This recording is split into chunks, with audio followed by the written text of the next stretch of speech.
and like there's fae involved. Do I have a fae fetish?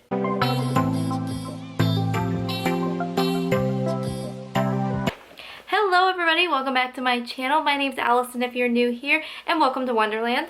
I am doing the mid-year book freakout tag, and boy, we're about to get into it. My Goodreads goal is to read 50 books this year, and I haven't read 20 of those books. I am 4 books behind schedule, but like, who is not behind schedule on their Goodreads goal ever? If you're not, if you're ahead, like, props to you, but I'm never ahead of anything. But I want to do this tag because, one, I find it really fun, and two, I don't know, I think I did it last year, and I just love answering questions about books I've read this year, so I can look back and be like, what were my favorite things in 2020? Not coronavirus, that's for sure. I also just wanted to say I'm sorry for not uploading the past couple weeks. I felt like me putting out content was not the right thing to do at the time, although people did tell me that it was. I don't know, I just felt like it wasn't my space to speak at the time. So I was really active on Twitter and my Instagram, but I wasn't active on YouTube. I'm sorry about that. I felt like there were people's voices that needed to be amplified rather than my videos about what I read in May and June. That's just it. So I'm sorry, but now we're back and I'm uploading, but that does not mean that everything that has gone on, the Black Lives Matter movement and, you know, Pride Month and all of that, does not mean that it's not important. If you want to know my thoughts on that, go to my Twitter because I'm very active over there with sharing stuff and everything, because I only have a limited way to share things on YouTube. So let's just jump right into these questions because there are 13 of them, and some of them are juicy. I just have to say, there's one that I know people are gonna be like, oh, but I'll explain. The first question is the best book you've read so far in 2020. Now, I didn't technically read this. I listened to the audiobook because I had gotten so many recommendations to listen to this audiobook, and that is Sadie. Oh my gosh, if you have not listened to this audiobook or read this book, it's told in dual points of view, one of them being a crime podcast and the other one dealing with our main character Sadie and her accounts of everything that's going on as the podcast is kind of reporting on it. And oh, it's so good. I listened to it in one sitting. I started it when I was cleaning my room 2 nights ago, and then I listened to the whole thing because I just couldn't put it down. It's so beautiful and heartbreaking, and you just like get a sense of what someone's mental state is after they lose someone to murder. And I really enjoyed it. If you like true crime, if you like crime videos, anything like that, crime podcasts, this is the audiobook and the book for you. I highly recommend it. It's on my top favorite books of all time. Now, 2 is the best sequel you've read in 2020. Now, I don't feel like this is like a unpopular opinion, but I hopped onto the ACOTAR bandwagon, and so my best sequel that I've read is Court of Mist and Fury. But oh my gosh, why did I wait so long to read Sarah J. Maas? It's just so good. A lot of these questions relate back to this. I really want to read all of her books, but like, this series is so good and I'm mad at myself for putting it off for so long. But if you've read ACOMAF, you know.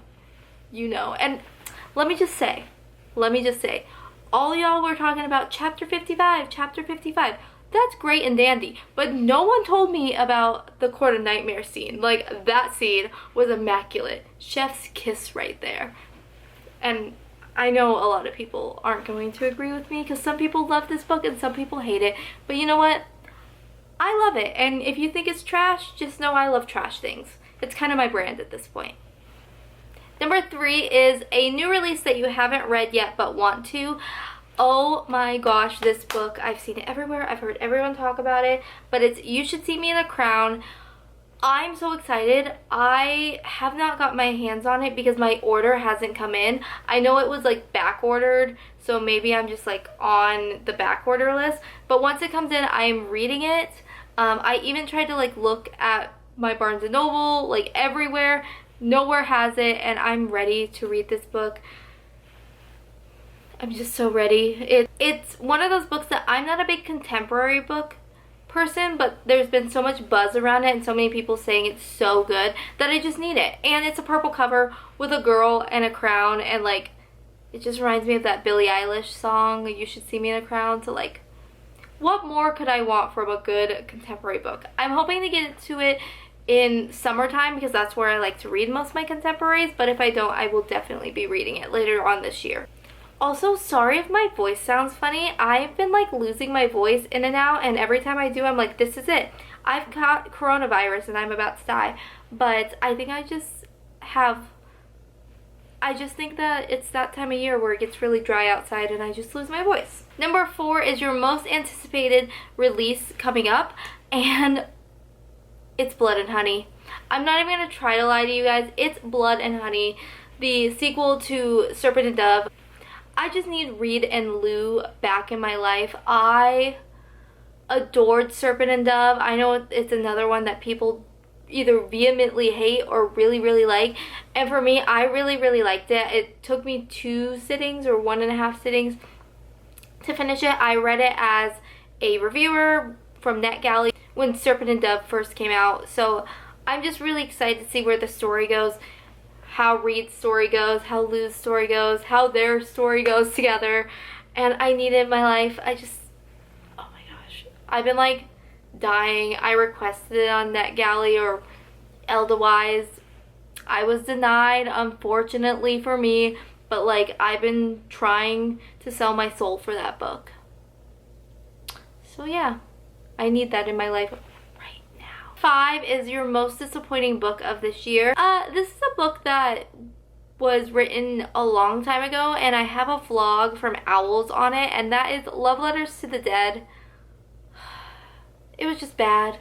It was so bad. I wanted to bang my head against the wall so many times reading this book, and I was listening to the audiobook, so like that tells you something. Like I just like couldn't get with the main character. I didn't care about any of the subplots. It just was not for me, and I was really excited to read it, but it was not for me. I gave that book away as soon as I finished it because I just didn't have the patience to have it on my shelf. Also, I would have DNF'd this book if it wasn't for reading it for a task in the Owls, and it was just so bad. I can't talk about it anymore. I'm having flashbacks. Number 6 is your most surprising book, and this would be Slay. I really liked this book, and I thought I was going to, but it was so much more than like an average contemporary to me. I read this in May, I believe. Yeah, in May. It's the first book I picked up, and I listened again to the audiobook. I've noticed I've been listening to more audiobooks lately just because I have things to do. I'm an adult, and very rarely do I get to sit down and enjoy a book, just sit and read it, even with everything going on. So I've been listening to a lot of audiobooks. That narrator is so good. The story was amazing. I just really, really enjoyed the book. It was just a book that I learned so much from it. Because our main character is Black. She runs a video game exclusively for the Black community, and yeah, it's just really interesting. You learn a lot, and it was one of those books that I will probably reread again and again, and I can't wait to read more from that author. If you haven't read Slay and you do like the idea of like video games in books, I would highly recommend this book because it was immaculate. Number 7 is your new favorite author, and this is Sarah J. Maas. I think that Sarah J. Maas has a writing style that is so addicting, and that's why I'm going to read all of her books. But I also think that her storytelling is really, really good. Like, she just takes you from the place you are in life and just send you away into this magical fae land. Like I said, I've only read the ACOTAR series, but I really enjoyed it. I think she is an author that I will continue to read as she comes out with stuff. She's very popular. Also, someone told me that I look like her on my Instagram, and I about died inside, even though I don't think I look like her, but like any comparison to the queen herself, I will take. But yeah, I just am excited to get to more of her books and see all the magic and trauma she has in store for me. Number 8 is your newest fictional crush, and that would be Cassian himself. Oh my gosh, I love Cassian. He's like the right amount of sass for me while also being like a playful, fun character, but also being serious when he needs to be. And like the training scenes where Feyre almost burns him to the ground and he's like, I'm alright. And I was just like, I love him so much. I can't wait till A Court of Silver Flames come out. I have to get used to saying that. She just announced that today and I'm so excited for that. I just love Cassian, and a lot of people love Rhys, and Rhys gets on my nerves a lot of the time. He's kind of brooding. He's kind of annoying sometimes, and I want to punch him in the face. Like, I would not be a Feyre. I'm not Feyre. You can love that.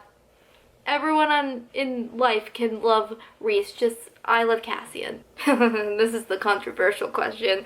That is your newest favorite character.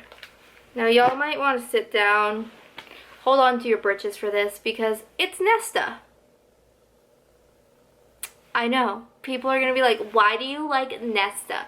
Now listen, I could make a whole video. I actually want to make a whole video about Nesta. Yes, she's horrible.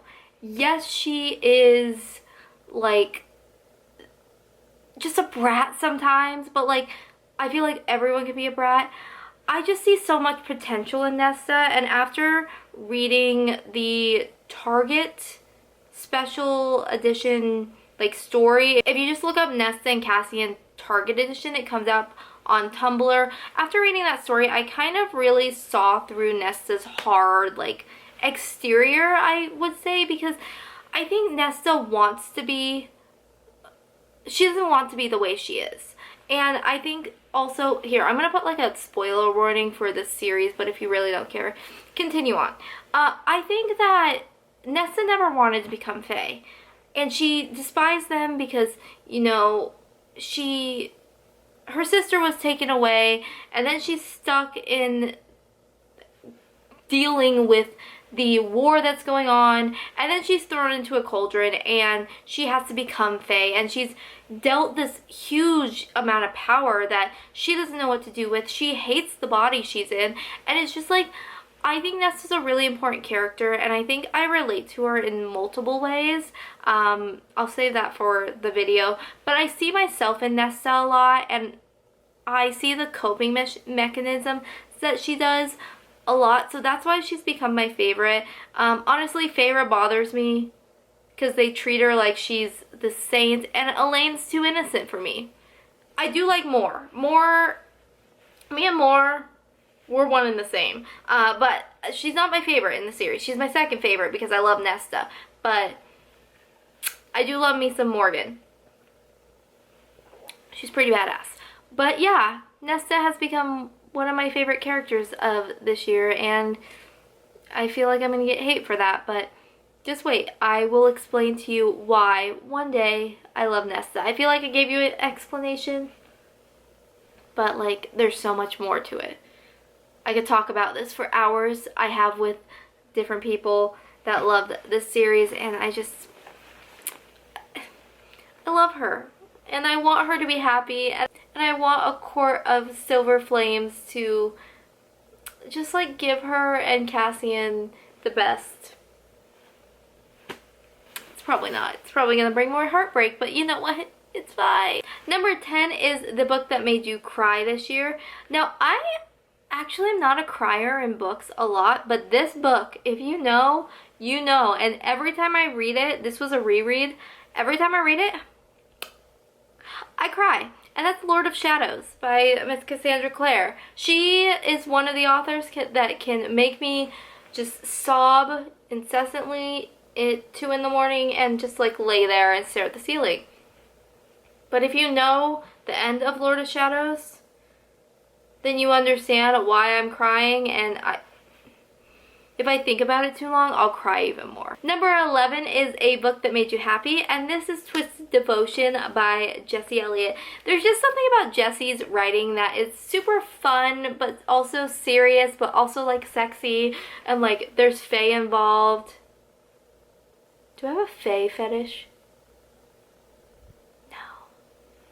No, I'm fine. I'm fine. But I love Jessie's characters, and to be back in that world again, in the Twisted world, I was happy. I was happy to see all the characters that we've come to know and love. I was happy to be meeting new characters, and I was happy to be getting more romance from Miss Jessie Elliott herself, because she writes a great romance novel. If you like ACOTAR, try the Twisted series, where they're fae, but in real life. Just do it. You won't regret it. You won't regret it. Number 12 is the most beautiful book you've bought or received, and that happens to be Ruthless Gods by Emily A. Duncan. Oh my gosh, I love the artwork and just the design they use for the Something Dark and Holy series, which is Wicked Saints, Ruthless Gods, and then more to come. But it's just so beautiful. The deckled edges, the red and black, and then you open it and it's black with stamped lettering that says "Darkness never works alone." And then like the inside's beautiful. Everything is just like so well done. The chapter headers, here, let me open one if I can find one, are just so beautiful, and I appreciate every single piece of this book because it's just, one, the story's great. If you haven't read the Something Dark and Holy series and you like dark fantasy, these are the books for you. I love it. Oh, also the spine just looks like it should be in an old library. It has our main boy on it who looks like Kylo Ren, which Emily loves Kylo, so like we love that for her. But it's just so good. Just every detail that they put into this book impresses me. So this is the most beautiful book I bought in 2020 so far. And the last question is, what are some books that you need to read by the end of 2020? So on my TBR that I have made up for myself, I don't really stick to a TBR, but you know, I try to, is all of the Throne of Glass series. I'm going to marathon through those because I really like marathoning books, so I just can like get through those really quickly. And then I'm going to read Crescent City by her so I can finish up Sarah's books. Other books I want to finish reading is the Cruel Prince series. I have not read any of those, but I have the first and the last one, both of them signed by Holly. One is personalized, one's not. So I have to get the Wicked King, I believe it is. Yeah, Wicked King. I obviously want to read Midnight Sun when it comes out. And then the last series that I kind of really want to get to this year is the Lunar Chronicles series. I've never read those.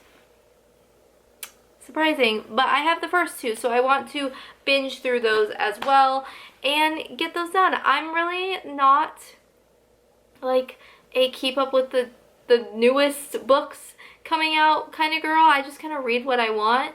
And yeah, so those are some of the books that are on my TBR. I hope to get through more, and I just got Scribd, so I am listening to audiobooks a lot more, which makes me happy. So hopefully I can hit my 50 books, maybe even more, as I go through 2020. Let me know down below if you have done this tag. Also, what are some of your TBR books you want to read this year? I'd really like to know, so you know I can grow my TBR, because that's something I need to do. But I hope you enjoyed this video, and I will see you next time on Wonderland Loves. Bye!